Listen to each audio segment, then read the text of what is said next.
Povo de Deus, estamos mais uma vez no seu podcast Ele Pode. E hoje o convidado da vez é o nosso amigo e irmão Moisés Queiroz. Moisés, seja muito bem-vindo, meu amigo. É um prazer te receber aqui. Meu irmão, meu amigo Samuel Lucas, é um prazer, uma honra e, acima de tudo isso, uma grande responsabilidade. E eu peço ao nosso Deus que abençoe esse nosso bate-papo, que Ele traga palavras, que Ele traga informação e traga verdades, para que a gente possa aqui combater aqueles inimigos, né, que estão por aí à busca de ovelhas perdidas. Amém, glória a Deus. Pessoal, antes de nós começarmos, eu gostaria de agradecer ao nosso parceiro Copspeed. Copspeed, a melhor gráfica da Zona Oeste do Rio de Janeiro. Fica ali na Estrada do Monteiro. Ele fez essa canequinha maravilhosa aqui. É o que nos presta serviço, o nosso parceirão. Se você estiver precisando de uma gráfica, pode procurar. Acha no Instagram, acha no Facebook. Copspeed, estamos no estúdio Adorarte, esse estúdio responsável pela gravação de diversos cantores. É um estúdio que, se você estiver precisando, se souber de alguém que esteja precisando gravar, procure no Instagram Adorarte Music, você vai achar lá. E antes de nós começarmos, vamos orar? Vamos, amém.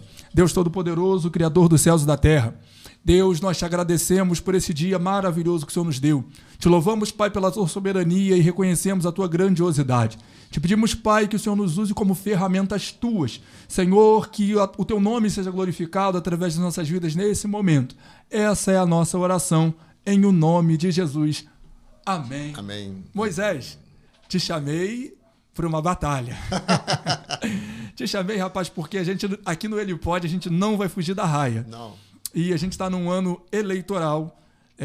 Nós, em 2018, fomos extremamente afetados por isso, não pela política em si, mas pelo decorrer, pelo desencadear dela.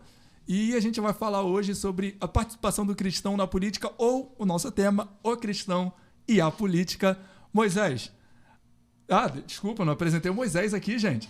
Moisés, casado, pai de 3 filhos maravilhosos. Amém. 3 filhos. Moisés, ele foi militar das Forças Armadas. Moisés, ele trabalhou no Haiti. Moisés, ele já trabalhou na Secretaria da Presidência da República, não foi isso?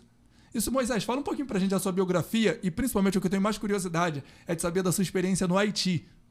Tá. Na realidade, a minha vida é bem eclética, né? Eu fiquei um período nas Forças Armadas, não me adaptei muito. Então, eu fiquei só 30 anos e achei melhor ir para a reserva. Mas nessa caminhada, eu trabalhei um período no Gabinete de Segurança da Presidente da República, no governo do Fernando Henrique Cardoso, depois do governo Luiz Inácio Lula da Silva. Depois eu tive uma experiência no Haiti, que eu participei do 3º contingente da MINUSTAH, que é a Missão de Estabilização do Haiti, e foi uma experiência marcante, muito marcante. Tão marcante que quando nós desembarcamos no Haiti, quando pousamos no aeroporto de Haiti, do aeroporto para a base, a nossa primeira imagem foi um cadáver com porcos e cachorros comendo aquele cadáver. Porque no Haiti, nós sabemos que a prática lá é o voodoo, e as pessoas que, quando morrem e não têm parentes, ninguém toca naquela pessoa. E naquele momento lá, nós chegamos e vimos aquela imagem. Então, foi o início de 6 meses de grandes experiências. E ali, além da experiência física, nós pudemos constatar uma experiência espiritual. E foi bem marcante. Eu costumo falar que tempos difíceis, homens fortes. Tempos fáceis, homens fracos. E aquela missão ali nos fortaleceu e foi bem interessante para a gente. Nós tivemos a oportunidade de fazer uma campanha humanitária. Nós, enquanto membro da base Raquel de Queiroz, nós fizemos lá e adotamos um orfanato, que lá naquele período, ainda até hoje, a incidência de AIDS é muito grande. E muitas crianças perdem os pais por essa questão. E quando chegou em 2010, com aquele terremoto, tudo se agravou. E aquela região ali é uma região muito propensa a tornados, furacões, etc. Então, acontecem muitas coisas, mas eu vi algumas igrejas lá. E, por incrível que pareça, onde eu via a igreja, eu via verde ao lado daquelas igrejas, uma coisa assim, fantástica, fantástica. Na realidade, eram oásis. As igrejas eram oásis, porque ali as coisas aconteciam, porque você via ali a presença de Deus. Então foi muito marcante, foi uma experiência muito grande. E na prática, assim, o que foi mais pra gente, mais dolorido, vamos dizer assim, é a distância da família, das pessoas que a gente ama. Meu filho estava com 1 ano de idade, quando eu fui para o Haiti, voltei com ele quando ele tinha 1 ano e 6 meses. Mas, infelizmente, me reconheceu na volta, ficou a madrugada toda brincando comigo e foi maravilhoso. Ah, que bênção, que bênção. A gente entende que é também um serviço à pátria e um serviço a Deus, né? Nós temos a responsabilidade de amparar e ajudar o necessitado. Mas, Moisés, sem pestanejar muito, o cristão e a política. Moisés, o cristão, a gente sabe o que é. É um fragmento de Cristo, é um pequeno Cristo, é um discípulo de Cristo, um seguidor de Cristo. E não há nada melhor do que ser um seguidor de Cristo, inclusive. Amém. E o que é a política? Explica pra gente o que é a política. Pra você que é um pedagogo também, você não falou, mas eu sei que você é um pedagogo, então hoje a gente vai ter aula com o professor. Didaticamente falando, né, Aristóteles, ele falou que o homem é um animal político. É um animal político porque ele vive em sociedade. E as inter-relações que os homens, onde estão inseridos, isso também dá esse nome de política. Mas também a política é muito diversa. Tem a política familiar, é a forma como você conduz a sua família, é a forma como você cria seus filhos. Tem a política eclesiástica, que é a política que a igreja conduz o rebanho das questões administrativas, das questões espirituais. E, normalmente, quando a gente fala de política, a gente vai lá para a questão da política de Estado, né? Para a política partidária. E o fato é, a política na nossa sociedade são as relações sociais, e aí entra as normas, entra as leis, entra tudo aquilo que está envolvido enquanto um ser social que nós somos. E é isso, esse conjunto de regras, de normativas, etc., a gente pode falar que isso é política, e sem entrar até então na questão partidária, que é uma questão à parte desse universo maior que é a política, onde nós estamos sempre inseridos. E a política está em todo lugar e em todo momento. Este momento aqui nosso já é um momento político, porque a gente está trazendo informação, nós estamos trazendo algo para esclarecer algumas pessoas. Então, isso já é um fato, já é algo político que a gente está conversando. Bacana. O pé da letra ficou bem claro e o nosso relacionamento com isso. Por exemplo, a gente vai acabar chegando lá, é inevitável, a gente vai falar da tão famigerada polarização. Política. Exatamente. A gente vai chegar nesse ponto. Eu lembro do texto bíblico em que a igreja de Corinto estava falando, não, eu sou de Paulo, não, eu sou de Apolo, E ninguém estava preocupado em ser de Cristo. Exatamente. É uma questão assim que mexe muito comigo, e é por isso que a gente está aqui, sabe? Porque tem muita gente preocupada em ser de um, ser de outro, e quase ninguém está preocupado em ser de Cristo. Hoje a gente vê, principalmente as redes sociais, elas são fundamentais para alavancar, para demonstrar isso, o quanto as pessoas falam sobre, não é nem sobre política em si, tá? As pessoas falam muito sobre político e não sobre política. Exato. Então as pessoas estão muito envolvidas com homens e poucos inseridos na realidade do evangelho. Como estamos nesse primeiro momento, chamamos de política, e neste momento, especificamente sobre político, uma coisa que me preocupa muito, duas coisas. Esse extremismo que nós estamos, já chegamos, já tem algum tempo. Existe um filósofo francês chamado Fayet, se eu não estou enganado, ele fala que não existe uma linha tênue dentro dessa polarização política, desse extremismo. Aí ele criou o conceito de ferradura, ou seja, esses dois extremos, hoje, direita e esquerda, formando ferradura, e os dois lá atrás, lá na frente, um pertinho do outro, com as mesmas práticas, as mesmas ideias radicais para alcançar o sucesso. E o que mais me preocupa ainda é que dentro dessa polarização entra uma palavra chamada idolatria, onde nós estamos vendo pessoas de esquerda, pessoas de direita idolatrando político e não discutindo ideias, valores, e sim discutindo o político, né? Esse é o bom, esse é ruim, esse é o péssimo, esse é o excelente. E isso é a coisa que me preocupa, porque nós sabemos, né, é mandamento de Deus que a gente não deve amar somente a Deus, adorar somente a Deus. E hoje nós vemos pessoas adorando, gritando, só falta se ajoelhar. Eu acho que até se ajoelham alguns aí, já estão se ajoelhando frente a políticos, e de esquerda e de direita.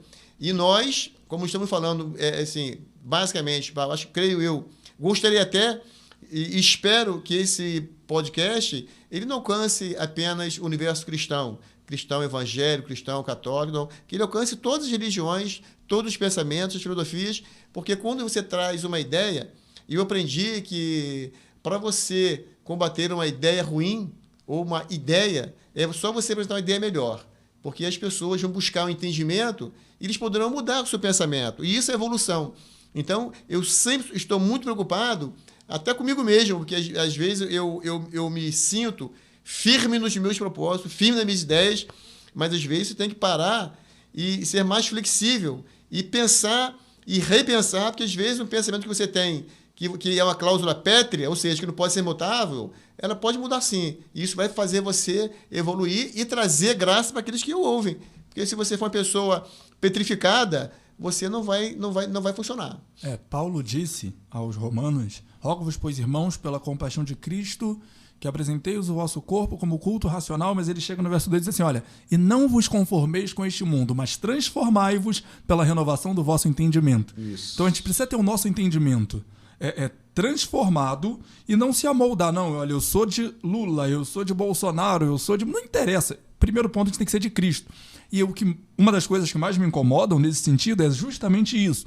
A gente focou muito no homem e está esperando muito do homem. A nossa expectativa está em uma pessoa. Salvador da pátria. Exatamente. É o famoso, agora vai acabar causando uma analogia com o nome do presidente, mas é o messianismo, né? A gente está esperando que um Messias venha e salve a nossa vida da agonia, da corrupção, da fome, da pobreza e da miséria. E Apocalipse 21, Cristo ele fala, olha, vocês vão para um lugar onde não vai haver choro, não vai haver dor, não vai haver clamor, não vai haver pranto, porque todas essas coisas serão passadas. Então, assim, independente de quem esteja na presidência da República, quer seja no Brasil, quer seja em qualquer outro país, aquele país vai ter casos de corrupção, aquele país vai ter casos de miséria, aquele país vai ter caso de fome, aquele país vai ter caso de pobreza. Acontece. Então, a gente acaba colocando toda a nossa expectativa de resolução de vida nesse cara, aí entra no que você falou, na idolatria. Eu faço dessa pessoa o meu Deus. E uma coisa que é importante, eu sempre recorro ao texto bíblico, quando tenho dúvida sobre qualquer assunto, a Bíblia é perfeita, eficaz, e ali tem tudo. Eu lembro que o primeiro rei de Israel foi Saul, não é isso? Sim. E o povo queria um rei para ir à frente das batalhas, queria um rei para combater com eles, mas queria um rei bonito, um rei alto, devia ser um rei assim que nem o Samuel, bonitão. Então, o que aconteceu com isso? Muito gentil. Deus falou assim, vocês querem um rei? Beleza, vou dar um rei. E deu Saul. Entendeu? E nós vimos como foi o desenrolar do reinado de Saul. E hoje nós vimos pessoas instituindo e personificando uma pessoa para ser o rei do Brasil, que na verdade não é. Aqui a gente não vive esse sistema de governo. Nós somos um sistema presidencialista, então temos que ter um presidente. E um presidente que esteja sujeito à Constituição, que esteja sujeito às normas regulamentares do país e que não assuma personificação de nada além do presidente. Eu falo isso para a direita e para a esquerda e para o centro, porque a gente tem que ter muito cuidado. A gente tem que defender ideias. Nós temos que defender valores, especialmente valores que nós conhecemos, e jamais defender personalidades que foram criadas com esse fim. Eu tenho essa visão. E acaba que a gente, quando idolatra a pessoa, a gente não vê os defeitos. Não. A gente acha que aquele cara ali é perfeito e a gente quer maquiar de toda forma. Passa pano. O famoso passar pano, né? Eu tentei usar uma linguagem mais rebuscada aqui, mas um eufemismozinho. Outro padrão é diferente, eu já fui logo baixando o padrão aqui, mas vamos lá. Tentei usar um eufemismozinho aqui, mas o famoso passar pano. A gente acaba ignorando. Gente, onde tem homem tem pecado. Só teve um homem que não pecou. E esse cara foi Jesus Cristo. Tirando ele... Aqui, Romanos 3,12, todos pecaram. E então, destruídos estão da graça de Deus. Exatamente. Então, assim, não adianta a gente tentar usar de argumento e réplica e tréplica e se desgastar. Porque, assim, o que eu vi no ano de 2018, ali, nos meados de 18 até 19, foram pessoas perdendo amizades, desfazendo amizade. Brigando. Saindo no tapa. Exatamente. Por causa de homens. Não era por causa de ideias. As pessoas não sentavam e conversavam por causa de ideias. Não. Sabe, eu não gosto de fulano de tal, ele é corrupto, ele não sei o quê. Se você apoia, você também é ele. E você é mais safado do que ele, porque apoia ele. Não, se você apoia, você me exclui. Desfaz amizade comigo. Rapaz, eu vi um pastor Quer dizer, uma pessoa que se diz pastor, né? Isso. Se você, esse é o meu candidato, se você não vai votar nele, pode me excluir. Eu falei, que é isso, rapaz? E Cristo? Assim, eu sempre procuro observar a fala, né, o conceito, para me analisar o caráter, né, das pessoas. A Bíblia diz que nem todo aquele que diz Senhor, Senhor, entrará no reino dos céus. E o conhecimento bíblico, Samuel, é fundamental para que a gente tenha esse discernimento de quem a gente tem que ouvir e daquele que a gente tem que excluir daquilo que nós ouvimos. E isso nós temos que pedir a Deus. Porque, infelizmente, hoje nós vemos muitas lideranças das diversas, né, doutrinas, né, que, infelizmente, não estão comprometidos com a palavra de Deus, mas estão comprometidos com a política. Então, uma coisa que eu já vou adiantando, eu quero o cristão na política, não a política na igreja. Perfeito. Porque senão a coisa vai demandar para um caminho que não é bacana. Púlpitos, altares, seja lá a forma que você gosta de chamar, não é para pregação político-partidária. Não. Seja a sua voz uma voz profética, não uma voz política, no púlpito. Amém. Vou anotar essa daí, rapaz. Eu vou usar essa frase aí, gostei dela. Não, mas é bacana, sim. Bacana. E assim, eu ia chegar nesse ponto, né, de principalmente pastores usando os púlpitos para fazer campanha. Biblicamente, irmão. Não. Biblicamente, não pode fazer um negócio desse, gente. Não. No púlpito, não. O pastor, ele é cidadão. Então, na sua casa, no seu bairro, em qualquer outro local, ele pode se manifestar politicamente, ele pode defender, na minha visão, ideias, valores, comportamentos. E na minha visão, Samuel, eu acho que um pastor que é uma liderança, e muitos acompanham o pensamento dele, eu acho que seria bem bacana se ele apresentasse assim, 3 pessoas, 3 candidatos. Suponhamos que a igreja tenha 3 candidatos, né, da igreja. Olha só, nós temos 3 candidatos. Então, agora vocês vão ver o histórico de cada um, porque eu falo o seguinte, o que vai à minha frente é a minha história. Engraçado, né? O que vai à minha frente sempre vai ser a minha história. A minha história não está no passado. De fato, a minha história ela vai comigo na minha frente. Então, faça essa leitura de quem qual é o comportamento, qual é o exemplo, atitudes, e faça a sua escolha. E não fala em quem a sua ovelha vai votar. Porque é ovelha, não é gado. Nova, gente. Não, a igreja é ovelha, Rapaz, né? Agora aqui, a gente falou muito dos extremos, né, da polarização, e a gente vai chegar lá. Essa polarização ela é importante para alguém se favorece disso. Os dois extremos se favorecem. Eu vou falar por quê. Mas tem a questão também da abstenção. Cara, não, eu não gosto do candidato A, eu vou evitar ao máximo usar nome porque eu não quero fazer propaganda. Sim. Não gosto do candidato A, eu não gosto do candidato B, então eu vou me abster. Esse é o papel do cristão? O cristão ele tem que se abster? Quando eu vejo um cristão se abstendo, eu vejo um cidadão se omitindo. E quando você se omite, você está deixando para o outro decidir a sua vida, a vida dos seus filhos, a vida dos seus netos. E a omissão é uma coisa tão ruim que eu vou falar aqui um exemplo bem claro.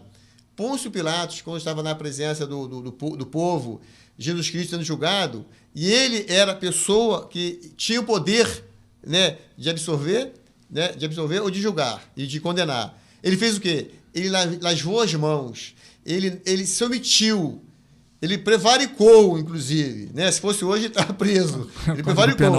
E, em consequência disso, o que aconteceu? Jesus foi crucificado. Evidentemente, lógico, nós sabemos que esse era o caminho, né, da cruz para a nossa salvação. Mas, dando exemplo da pessoa que se omitiu, olha a consequência da omissão. E a omissão, eu acho que é muito ruim. Eu costumo falar o seguinte, eu não voto errado. Errado é quem não honra o meu voto. Mas eu passo a votar errado quando eu não procuro ver se tem 2 candidatos que eu não gosto, então, minimamente, eu vou ver qual é o menos pior. Porque, infelizmente, já estamos nesse patamar aí, né? Você não vê uma pessoa assim, nos diversos escalões, né, da política, deputados, senadores, governadores. Às vezes a gente tem que ver assim, caraca, isso tem isso, isso tem isso, tem isso. Então, vamos ver o que tem o menor peso ali de questões irregulares, vamos buscar. Porque, com certeza, alguma coisa de bom a pessoa vai ter. Então, vamos ver o que é mais importante para você. Perfeita a sua colocação, até porque, foi o que eu falei, você não vai achar perfeição no homem. Não vai achar. Para de procurar, tudo bem, você tem que achar o cara com a biografia mais ilibada possível, que seja. Mas perfeição você não vai achar. Não. Então, pô, você quer votar no candidato A? Vota consciente, vota com seus princípios, com seus valores, mas não tenta passar pano. Não tenta passar, não tenta aliviar. Não. É feio. O que é pecado é pecado. O que é acerto é acerto. Perfeito. E a gente não vai descredenciar isso. Não. Só que agora, a gente entra no outro pecado, que é a mentira. Porque você vai falar, não, esse cara não fez isso. Não, fulano de tal não fez. É mentira. Aí você vai mentir para defender o cara que você tá abraçando a causa dele e tratando com um zelo que parece até o evangelho. Quer dizer, você trata com mais zelo do que o evangelho de Cristo. Exato. Que a nossa função é transmitir a palavra. Você falou, a voz profética, não a voz política. E a igreja tá perecendo um pouquinho nisso. Tá. Assim, e mentira, nós sabemos quem é o pai da mentira, né? Então, se o cara mente, ele sabe o que está fazendo e por conta de quem. Eu lembro que numa campanha, alguns anos atrás, eu fui procurado por um amigo meu, que era candidato a vereador na minha cidade de Magé. Atualmente eu moro no Rio, mas a gente sai de Magé, mas Magé não sai da gente, a cidade que eu amo também. Então, ele falou assim, mas eu sou candidato a vereador. Eu quero que você coordene a minha campanha. Eu falei assim, meu amigo, eu infelizmente não vou poder coordenar a sua campanha e nem votar em você. Poxa, cara, você é meu amigo. Um abraço, Sérgio Venâncio. É porque esse é o nome da pessoa. Aí eu falei assim, amigo, eu não vou votar em você porque eu já assumi um compromisso com uma outra pessoa. Então, por ser seu amigo, eu tenho que falar a verdade para você. Naquele momento ele saiu, acredito eu, que não muito satisfeito e foi embora. Ele não conseguiu, ele não se elegeu, mas ele foi convidado pelo prefeito para ele ser o secretário municipal, pelas qualidades dele. E ele me convidou para ser o coordenador da secretaria dele, que era o segundo posto da secretaria, como se fosse um subsecretário. Aí eu falei, e algumas pessoas também questionaram, poxa, você vai chamar um cara que não trabalhou na sua campanha, não coordenou e nem votou em você? Eu falei, mas ele falou para mim que não ia votar em mim e disse o porquê. E a partir do momento, eu já confiava nele, agora eu confio muito mais.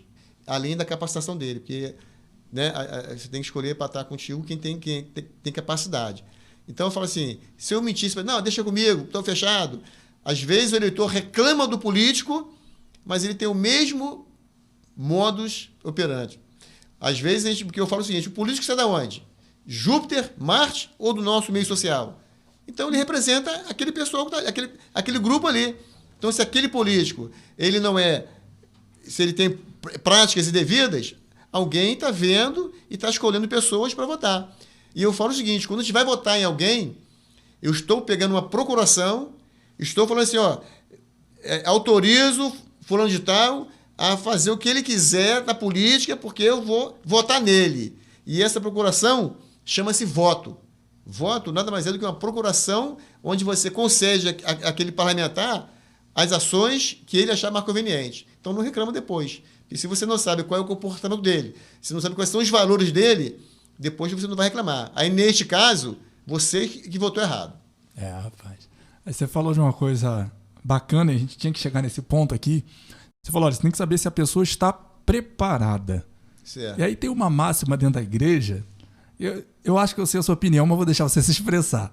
Tem uma máxima dentro da igreja que não é bíblico, tá, gente? Muita gente, não, tem um versículo que diz. Não tem versículo nenhum. Não tem versículo nenhum. De repente é a primeira carta aos Nécios, capítulo 2, sei lá. O primeiro livro dos hereges. Deve ser isso aí. Heresias, capítulo 2. Mas Deus não escolhe os capacitados, mas capacita os escolhidos. Rapaz, essa aí eu já...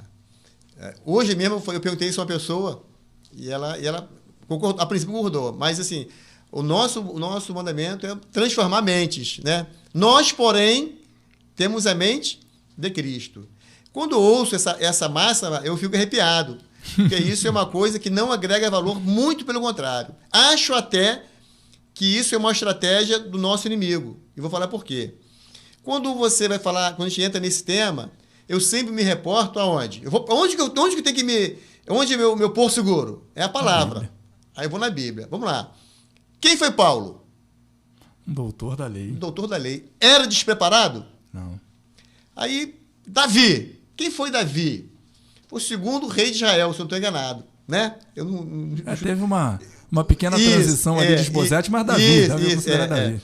Aí Davi, quando foi conversar com o rei Saul, porque ninguém tinha coragem de enfrentar o gigante Golias, até o rei Saul falou assim, pô, o cara, Davi, pequenininho, pastor de ovelha, não era preparado para o combate, o rei, toma minha armadura e toma minha espada. Davi botou aquilo, viu que não era a arma dele, devolveu a armadura, devolveu a espada do rei, porque ele era especialista na funda. Mas o Davi, ele já tinha lutado com o urso e com o leão e matado os dois com as mãos. Ele era despreparado? Não, de forma nenhuma. De forma nenhuma. Beleza. Vou falar de um personagem que eu gosto muito, que eu acho que esse cara é top. Moisés. Mas não é o Moisés queira não. É o Moisés, né, do Egito. Então, Moisés, ele do povo hebreu, foi criado como príncipe, né? E Deus o escolheu para ser aquele homem que seria a ferramenta de Deus, que não foi Moisés que tirou, quem tirou o povo de Deus do Egito foi Deus, mas Moisés foi a ferramenta. Ele foi criado como príncipe no palácio. Era despreparado? Não. Elias era despreparado? Também não. Gideão era despreparado? Também não. Então nós temos exemplos maravilhosos de grandes homens preparados que Deus chamou para a obra. Mas qual é a minha preocupação? A minha grande preocupação?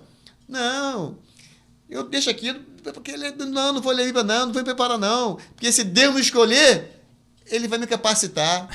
Meu amigo, meu irmão, não pense assim. Você está dando margem para o inimigo cada vez mais fortalecer esse pensamento na sua mente e você cada vez menos se prepara. Porque hoje nós vemos pessoas preparadas. E um exemplo que eu vou dar aqui, de um cara preparado. Conhece Samuel Lucas? Conheço um pouco desse cara. Samuel Lucas. Um exemplo de Samuel Lucas. Samuel Lucas, você vem de família rica, Samuel Lucas? Não. Você fez o ensino fundamental? Fiz. Fez o ensino médio? Fiz. Você fez o ensino superior? Fiz. Qual a sua atividade? Engenheiro civil. Engenheiro civil. Ué, mas por que você está na frente, liderando? Será que você é despreparado? Não. Eu digo não. E estou fazendo teologia agora também. E digo não. Você está cada vez mais se preparando. Então, para aqueles que pensam que Deus capacita, né? Óbvio. Pô, lógico, quem sou eu para questionar? Mas não vamos colocar isso como uma máxima, como um mandamento bíblico, não é. E vou mais além. Eu vou me arriscar, atrever a dizer que isso é uma armadilha para que o povo de Deus não se prepare e fique ali esperando, né? Deus agir, mas ele não faz a parte dele. É igual na eleição. Deus vota? Não. Quem vota Deus vota é a ovelha. Ótimo. Então, ovelha, vote em ovelha, não vote em lobo, não. Deus vota é ótimo. Vou perguntar essa na igreja domingo. Irmão, Deus vota? Não vota. Moisés, aqui, me tira uma dúvida, cara. A gente falou sobre a política, a parte de cidadania do cristão, né? Da pessoa, do indivíduo, não necessariamente do cristão, do indivíduo. O que é mais importante? Você levar para a urna agora, pedindo um conselho seu que precisa deixar um conselho para a gente.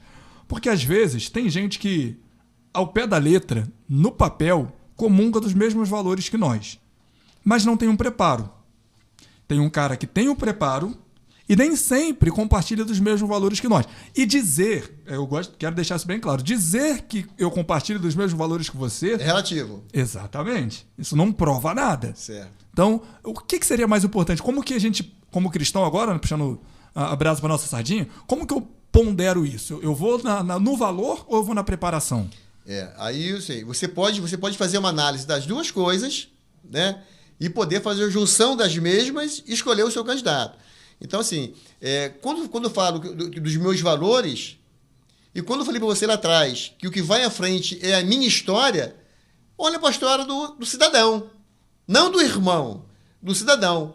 Você quer conhecer o irmão de verdade? Veja ele como cidadão. Vou te contar rapidamente. Nós, né, já participamos de retiros espirituais, né? Então, aquele irmão lá da igreja, meu irmãozinho, eu te amo, te beija, te abraça. Aí vai para o retiro espiritual. Atenção aí, vamos fazer divisão aqui para lavar banheiro, para lavar louça e para isso e para aquilo. Aí você vê aquele cara que te abraçava, te chamava de irmão, ele fugindo das atividades laborais ali, que deveriam ser divididas por todos. Então ali você conhece, você consegue ver. Aquele cara que fura fila, aquele cara que não apoia uma pessoa numa área de necessidade, muito embora eu venho achar, que você descobre um amigo mesmo seu. É interessante isso. Não é quando você está na situação difícil, não. É quando você está numa situação boa, numa situação forte. Porque o seu amigo, ele se alegra com você, ele regozija com você. Porque quando você está numa situação difícil, ele te ajuda, porque ele está por cima, ele está podendo. Então, para ele, é um benefício para ele, vamos dizer assim. Agora, quando o seu amigo se alegra com o seu sucesso, esse é seu amigo. Então, eu costumo sempre fazer essas observações, que eu penso muito nisso. E eu acredito nesse pensamento. O cara que se alegra com o seu sucesso, esse é o amigo. Porque você observa, às vezes, quando você está num momento bacana da sua vida profissional, da sua vida, aquilo traz um incômodo para algumas pessoas. Essas pessoas não são os seus verdadeiros amigos. Eu tenho certeza que seu pai e sua mãe, qualquer degrauzinho que você subiu, é festa na sua casa. É festa. No vizinho, nem sempre. Aquele que diz seu amigo, nem sempre. Então, assim, eu procuro ver essas diferenças para mim saber quem de fato é meu amigo, porque eu já vivenciei algo parecido com isso. No momento de dificuldade, alguém me ajudou, e no momento de força, a pessoa não ficou feliz com o meu sucesso. Então, é bem por aí. Rapaz, a Bíblia diz que a gente deve se alegrar com os que se alegram, sorrir com os que sorriem e chorar com os que choram. Eu tenho um amigo, pastor Jacó, abraço, pastor Jacó. Ele diz que ele acha mais fácil, ele concorda com você, ele diz que ele acha mais fácil as pessoas chorarem com os que precisam do que se alegrarem com os que se alegram. É verdade. Então, eu acho que é dentro desse perfil mesmo. Mas é o que a gente vem falando, onde há homem há falha. Então, vai ter mesmo. Eu costumo dizer que a decepção, ela fala muito mais sobre as palavras que eu inventei, tá? Muito mais sobre o decepcionado do que sobre o decepcionador. Porque são pechas que eu coloquei sobre a pessoa, essa pessoa não pode fazer. Aí a gente acaba voltando a falar da política, por exemplo, do nosso representante máximo. A gente coloca pechas em cima daquela pessoa e fala assim, não, essa pessoa não pode fazer isso. Aí quando ela faz, fala, estou decepcionado. Não, porque é ser humano. Só existe decepção, Samuel, quando você cria uma expectativa acima das possibilidades daquela pessoa. Então, quando você coloca uma expectativa sobrenatural, quando você coloca uma expectativa divina, você vai se frustrar. Por quê? Eu aprendi que uma expectativa não realizada gera uma frustração. Então, os eleitores de qualquer segmento ideológico, ele está sempre propenso a ter uma grande frustração, porque ele nunca vai ter a sua expectativa 100% realizada. Então, a gente tem que ter muita atenção para isso e nas suas escolhas. E não coloque no seu candidato, na pessoa que você vai votar, 100% de acerto das ações. Porque ele, como você falou, ele é um ser humano, passivo do erro, da falha e do pecado. Moisés, não quero voltar lá na Revolução Francesa, não. Não quero voltar lá nos jacobinos e girondinos. Não quero voltar em nada disso, não. Mas eu vou te fazer uma pergunta aqui, cara, que talvez eu te ponha um pouquinho aperto. Olha, rapaz, mas assim, eu sou combatente, tá? Eu quero que você... Eu não vou fugir. Eu posso dar meia volta e avançar. Não fugir, não. Eu quero que você me responda se pode ou não pode. Existe uma pergunta, uma pergunta aí que vem circulando aí nas redes nos últimos tempos. Eu queria que você explicasse pra gente. Por comungar de alguns valores e pseudo-valores conservadores, tá? Porque tem muita gente aí que diz conservador e não é nada. Você vê o conservador que está no 5º casamento. Olha que conservador é esse. Até porque não sabe nem o que é conservadorismo. Explica pra gente antes de eu perguntar, o que é conservadorismo? Na realidade, tem um autor, né? Não sei o que é Labourque, que fala sobre esse tema. Eu li alguma coisa sobre ele, não vou me aprofundar, porque como é um tema muito específico, a gente poderia debater aqui muito tempo, eu acho que não é o foco do nosso bate-papo. Mas conservadorismo não é aquilo que muita gente diz que é conservador. Eu sou conservador nos costumes, né? Hétero, não sei o quê. Não, isso aí é uma faceta, né, do tipo de conservadorismo que você pensa ser. Na realidade, a pergunta que você fez foi o quê? Repete-me, por favor. O que é? Não, sim, é isso. Que eu acabei de falar, que é uma mistura, né? Porque a gente, às vezes... vou dar um exemplo. Eu sou liberal na economia. Então, eu sou a favor da privatização, eu sou a favor do cidadão, empresário, assumir... Vou dar um exemplo. A Petrobras, posto de gasolina, tem que ser do governo? Não, pô. Quem tem Correios, que só dá prejuízo, tem que ser do Correio? Vou dar um exemplo aqui que eu acho muito bacana. Penitenciária. O exemplo que nós chamamos de penitenciária no Brasil, né? O Brasil, vou entrar agora rapidinho numa seara diferente. O Brasil é a terceira população carcerária no planeta Terra. E no Brasil, como é que o preso vive no Brasil? 99% do que está encarcerado é numa cela com 300% a mais de pessoas do que compõem, entra no droga, celular, ele dando golpe, etc. Mas existe um modelo único no Brasil. E eu vou lá no próximo mês, eu vou na PPP, na Penitenciária Público-Privada de Ribeirão das Neves. Lá é um projeto maravilhoso, aí eu vou lá, porque eu vou fazer um documentário sobre essa penitenciária. Lá o preso acorda às 6 horas da manhã, faz higiene, toma café, 25 minutos de atividade física, trabalha 8 horas, podendo fazer mais 2 horas extra, termina esse horário laboral. Ele descansa meia hora, janta, meia hora de descanso e vai estudar. 10 horas, apaga as luzes, todo mundo vai o quê? Dormir. Alguém vai ter tempo de aprontar alguma coisa ali? Não. A cada 3 horas, a cada 3 dias, ele recupera um dia, né? É a progressão de pena. Do dinheiro arrecadado, do trabalho, ele manda para a casa dele. Quando ele alcança a liberdade, dependendo da situação, a empresa que está lá dentro contrata ele lá para fora. E neste quesito, esse preso, que lá ele não é vagabundo, lá ele não é ladrão, lá ele é recuperando e tem nome, a instituição alcança o que está previsto na nossa Constituição. O que diz a Constituição? Cometer um crime, ele vai ser excluído do convívio social, vai ser colocado no cárcere e ali vai ser buscado o quê? A ressocialização. Então, essa palavra aqui, agora eu quero deixar até para os familiares daqueles que estão nos cárceres. Qual é o tipo de cárcere, já que seu filho está preso, seu irmão, o seu pai, o ente querido seu, porque familiar de quem cometeu um crime não é criminoso. E nem todo mundo que comete crime é bandido. Qualquer um aqui de nós está passivo de cometer um crime e nós não somos bandidos. Basta você atropelar uma pessoa e matar, dependendo da situação, você cometeu um crime. Não é doloso? Claro que não, mas você cometeu um crime. Então, nesse processo, por que esse modelo, né? E tem uma empresa chamada, se não me engano, GPA, que idealizou, construiu o presídio e faz a administração do presídio dentro desse padrão. E alcança 100% de sucesso, porque é o privado trabalhando. E detalhe, esse empresário ele ganha dinheiro com esse modelo, e esse modelo é mais barato do que as cadeias tradicionais. Um absurdo. O que estamos esperando? Um absurdo. Mas o papo não é esse, o papo é o cristão e a política. Não, mas a gente vai embora aqui. Cara, eu também sou, até um período na minha vida, né? A parte mais da juventude, ali no comecinho da juventude, eu me dizia libertário, né? Libertarianismo, porque é Estado zero. Porque assim, vamos olhar para o Brasil, né?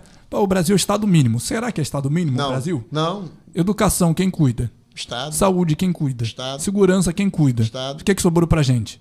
Um jogo de Uno?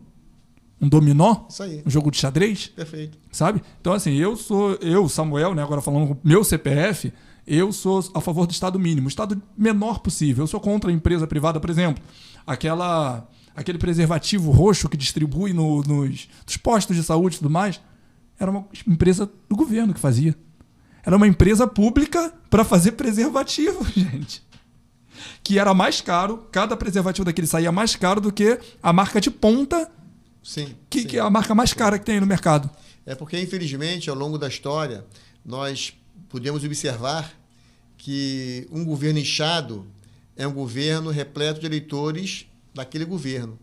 E nós não temos que ter políticas de governo, nós temos que ter políticas de Estado, com previsão para início, previsão para o meio, previsão para término daquela formatação. E aí eu entro no outro aspecto, que é a política de cotas, né?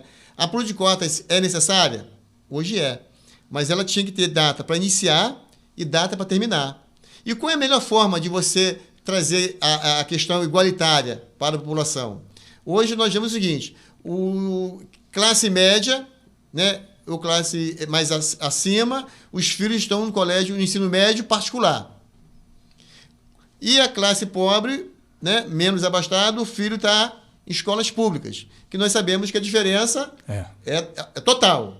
Aí, quando eles vão para o acesso ao ensino superior, a classe alta vai toda.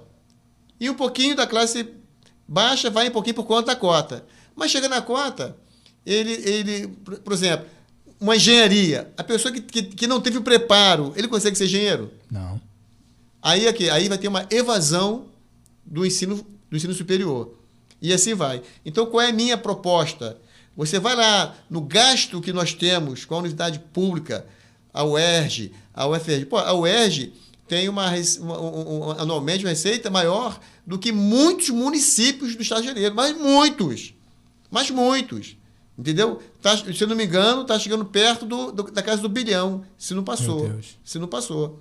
E nós vemos o estado que se encontra hoje a nossa universidade do Estado de Janeiro, a UERJ. O estado que ele ficou. Chega lá, eu não vou nem falar para não criar aqui um problema. Então, qual é o meu pensamento? Vamos tirar um pouco do custo das universidades públicas, joga aqui para o ensino médio, para o ensino fundamental, para o ensino médio, né? Para nivelar, porque quando os dois chegarem aqui, aí vai acontecer o quê? A meritocracia. Aquele que se dedicou mais, se preparou mais. Aí sim, você vai estar fazendo uma política social e política de justiça. Esse é o meu ponto de vista com relação às cotas. Hoje é necessário? Infelizmente é. E vou mais além. Eu não posso julgar a sua capacitação, a sua capacidade pela cor da sua pele. Jamais. E nem pela cor dos meus olhos. Jamais.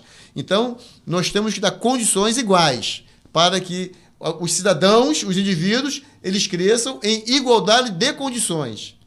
Entendeu? Porque chegando aqui, aí é a meritocracia. Parafraseando o nosso ministro terrivelmente evangélico, André Mendonça, na sua apresentação, acho que na primeira entrevista, após a sua sabatina no Senado, ele disse, olha, na vida, a Bíblia. No Supremo, a Constituição. Isso, perfeito. Eu penso assim, na vida, a meritocracia. No Evangelho, a graça. Amém. Se eu falar do Evangelho, é a graça. Eu não fiz nada para merecer a salvação, Deus me deu porque Ele é bom. Agora, na vida, misericórdia dele que nos concedeu isso. Agora, na vida, não. Isso aí. Se você tem um funcionário, 2 funcionários, vamos lá. Você tem o funcionário A e o funcionário B. O funcionário A é o cara que está resultado. É o cara que trabalha, que briga, que batalha. E tem o B, que ele é o servo inútil, segundo a Bíblia, que só faz o que é mandado. Na hora de dar um aumento de salário, você vai dar um aumento para quem? Alguma dúvida? Não há dúvida. Meritocracia. Quem dá mais resultado, eu tenho que tomar cuidado para não entrar em temas muito polêmicos. Mas quem dá mais resultado não tem a ver com ser negro, ser mulher, ser homossexual. Não. Quem dá mais resultado vai ganhar mais dinheiro. Então, assim, eu sempre parto do seguinte princípio. O princípio básico, o respeito. Né? Respeito às diferenças. Respeitar diferenças, também na minha opinião, não é bater palmas ou não é fazer propaganda, não. É apenas respeitar. Respeitar é uma palavra muito bacana. Porque quando você respeita, você derruba vários mimimis que existem por aí. É apenas o respeito. Eu acho que é legal. E o respeitar é você entender, procurar, às vezes, se colocar na posição daquela pessoa e se limitar a isso. E não entrar em debates que muitas vezes a gente não tem nem conhecimento, debates que a gente nem sabe nem por que aconteceu. Então a gente não sabe de nada. Então a gente respeita. Eu acho que tá bacana. Quando a gente respeita, tá bacana. Tema bom, eu ia chegar nesse ponto, mas já que você já falou do debate, porque o que a gente mais vai ver, né? A gente viu em 2018 e não vai ser diferente em 2022. A questão do debate. Eu estava conversando com uma pessoa, esses dias, veio pedir um conselho pastoral lá, eu falei, cara, a gente tem que ter o discernimento... Conceito assim, pastoral ou conceito eleitoral? Não, era para a vida dela, né? Tá. Então a gente fala que é pastoral porque era para a vida. Mas eu falei, olha só, eu era uma menina nova, eu falei, olha só, é o seguinte, porque ela vota em um candidato e os pais dela votam em outro candidato, né? Então já está meio que pré-definido. Então ela não sabe como é que vai ficar o relacionamento. Eu falei, olha só, se o debate ele for técnico, você vai debater. Se o debate ele for psicológico, melhor você se calar. Quando a pessoa ela vem com ideias, eu vou usar a palavra que você usou, a palavra que você usou, quando a pessoa ela vem apresentando ideias, é um debate técnico. Quando a pessoa vem apresentando adjetivos, é um debate psicológico. E desse debate é o que o apóstolo Paulo chama de vã contenda. É um negócio desnecessário. Não vai a lugar nenhum. Não deve, a gente, quanto cristão, não deve entrar, e pode ser com quem for. Com um parente, gente, a gente não pode perder a comunhão. Nós vamos para 2022, fechar 2022 e não vamos perder a comunhão. Eu não quero saber em quem o meu irmão do lado vota. Ele é meu irmão. Eu sou um com ele em Cristo. Não, se você não vota fulano de tal, sai daqui. Me exclui. Eu vou te bloquear. Eu sou um com você em Cristo. Eu só sou um com Cristo se eu for um contigo. Se eu não for um contigo, eu não sou um com Cristo. Se eu não sou um com Cristo, eu não vou para o céu. Então, a pergunta que eu quero te fazer é isso, sabe? Antes que você me perguntar, antes que me pergunte, para isso é muito jejum e oração. Fala por quê? Porque é difícil. É difícil. Porque muitas vezes você quer ter o entendimento dele, se coloca no lugar dele e vê que aquele irmão, ele vem de encontro. Não, mas às vezes, né? nem sempre é irmão, às vezes é primo, sim, né? Às vezes não é irmão. Sim. Às vezes parece que é, mas não é. Mas pergunta. Mas é muita oração. Você acha que já deu meio que uma resposta. Comportamento cristão em frente ao debate. Eu aprendi que para você consolidar uma ideia ruim é apresentar uma ideia melhor. Então, o debate, assim, você não pode levar o debate para o coração, né? Ou mente. Você tem que levar.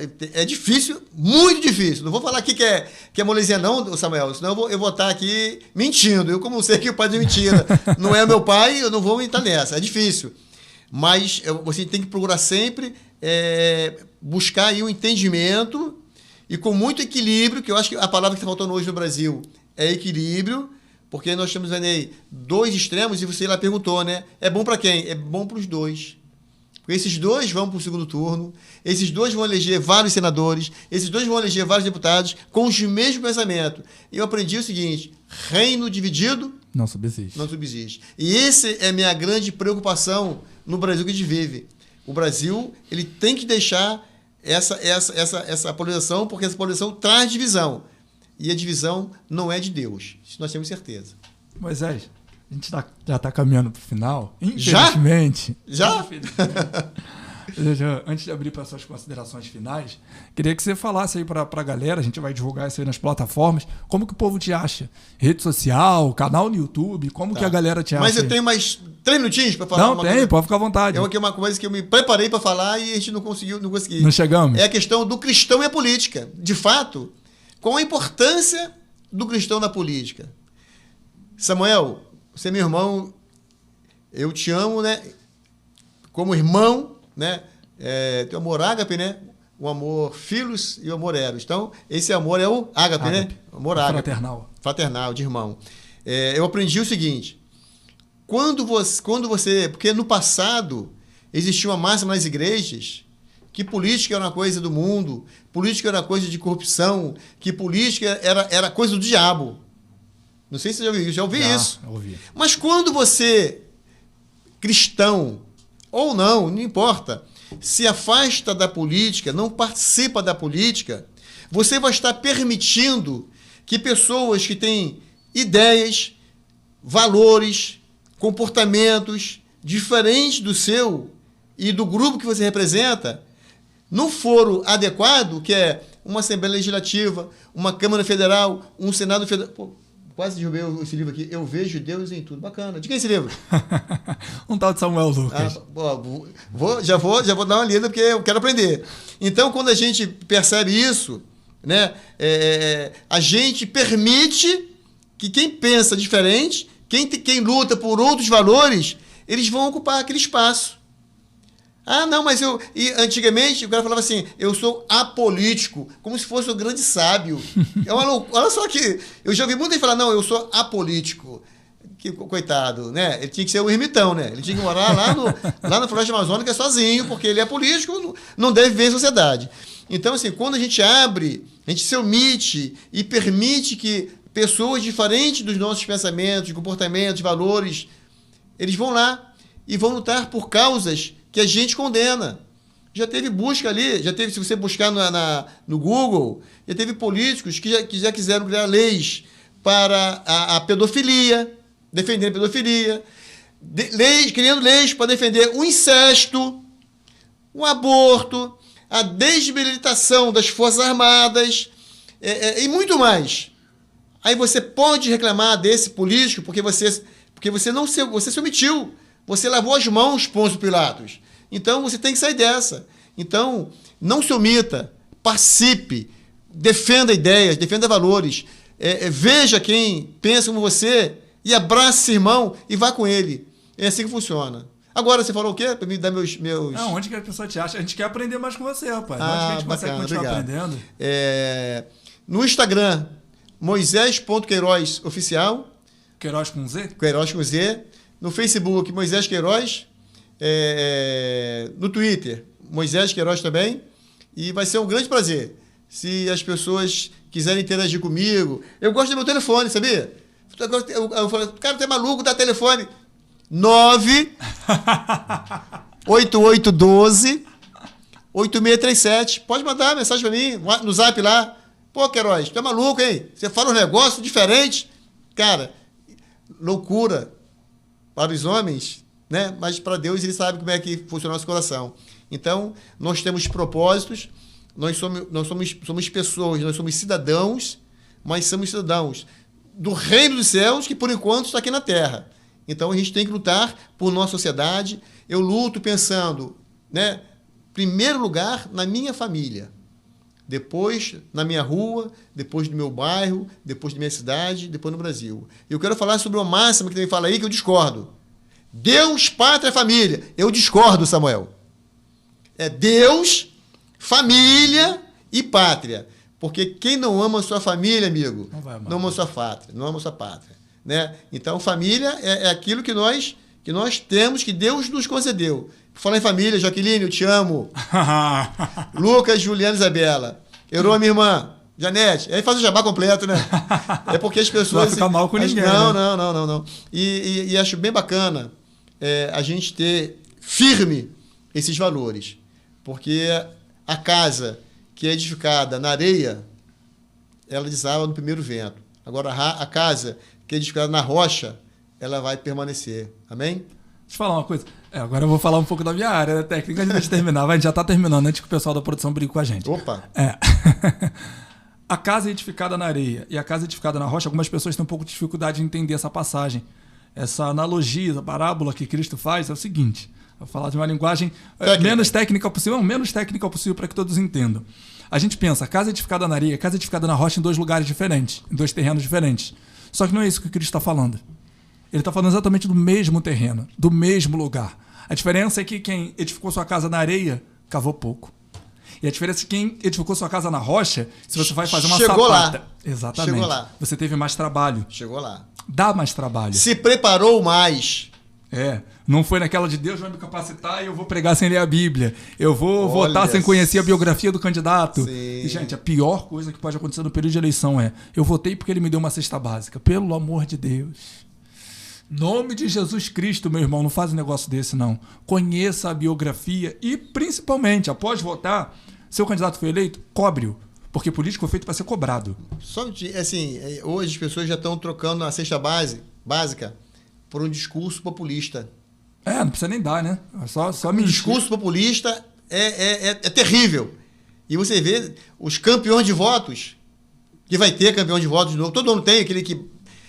discurso populista ou voto porque alguém mandou votar. Aquele cara que eu idolatro mandou votar em fulano. Aquele político que eu idolatro, que eu amo, que eu adoro, mandou votar. Eu vou votar nesse cara aqui porque o meu político mandou. Não faz isso, não. Pense na sua família. Infelizmente, o brasileiro, de uma forma geral, ele vota muito por identificação. Ele não vota por conhecimento técnico. Né? Não. Vota por... eu me identifico com fulano. Aí eu vou votar nele. Pô, mas eu não vou votar, eu não voto em todo mundo que eu me identifico. Eu não sei nem se eu votaria em mim, às vezes. Eu me identifico comigo, mas eu não estou preparado para aquela função. E aí? Você se identifica como engenheiro, né? Isso aí. Não como político. Eu não estou preparado para isso. Não é porque a pessoa fala a mesma linguagem que eu, que serve para ser meu presidente, meu governador, Sim. meu prefeito, meu vereador, que seja. Mas, enfim, é isso, Moisés. Eu fico feliz porque cada vez que a gente participa disso aqui, cada vez que a gente faz isso aqui, eu aprendo muito. Amém. Então eu já tô cheio de frase para usar, assim a pessoa vai olhar e falar assim, Samuel sabe muito, sei nada, tô aprendendo aqui agora. Eu vou anotar depois as frases aí que você vai falar, eu vou anotar, porque o que eu falei aqui, muita coisa já foi. Amém. Moisés, queria te agradecer, cara. Muito obrigado. Deixa aí, galera, segue o Moisés, entra na rede social, faz mais pergunta, acompanha. Pode me ligar. Eu quero ver depois, eu vou ver depois essa do presídio, quando você publicá-la eu vou lá para ver, porque eu acho uma ideia genial. Não dá certo. O presídio, da forma que ele é no Brasil hoje, não dá certo. Não está funcionando, a gente vai ficar insistindo no erro até quando? Não está dando certo, a gente não consegue ressocializar. Eu acho que o intuito, a gente tinha que pensar nisso, em ressocializar essas pessoas. Tem uma frase que eu vejo até muito crente falando, gente, isso me corta o coração. Quando o crente fala, bandido bom é bandido morto. Fala, essa pessoa não é crente. Me perguntaram isso. Essa pessoa não é crente, não é possível. Num debate, eu falei, Moisés, você que defende que o cidadão, né, do armamento, etc., bandido bom é bandido morto, amigo. Irmão, bom é que não haja bandido. Eu não sei se vocês, só pegando o gancho final disso aqui, aquela situação lá do bandido do 174, do ônibus, veja a história daquele cara. Vendo a mãe sendo assassinada, nascendo com 3, 4 anos, largado, tendo que fazer coisas para poder sobreviver. Não condena, não seja juiz. Seja primeiro advogado de defesa, de repente vai ser legal. A gente tem que ter a famosa empatia, né? As pessoas acham que empatia é se colocar no lugar do outro. Não é, o nome disso é compaixão. Empatia é você entender o outro como o outro é, dentro da realidade dele. Mas se tiver compaixão também, tá legal. Se compaixão, como Cristo teve lá da mulher, a viúva de Naim e tudo mais. É isso, gente. A ideia de ressocializar, de trazer aquela... A gente tem que olhar quanto cristão e ver uma alma. Difícil, não é fácil. Sim. Não é fácil, palavras de quem perdeu o pai assassinado. Não é fácil. Não. Você olhar e ver uma alma. Mas é o que tem ali. É uma alma que está perecendo e precisa da nossa ajuda para não perecer de vez. É sobre isso. Meu irmão, quero te agradecer. Pedir a Deus que continue te abençoando rica e abundantemente. Que esta ferramenta, podcast, cresça, apareça cada vez mais e que seja um instrumento e uma ferramenta para a obra de Deus. Tá bom? Moisés, vamos orar para fechar? Amém. Agora a honra está com você.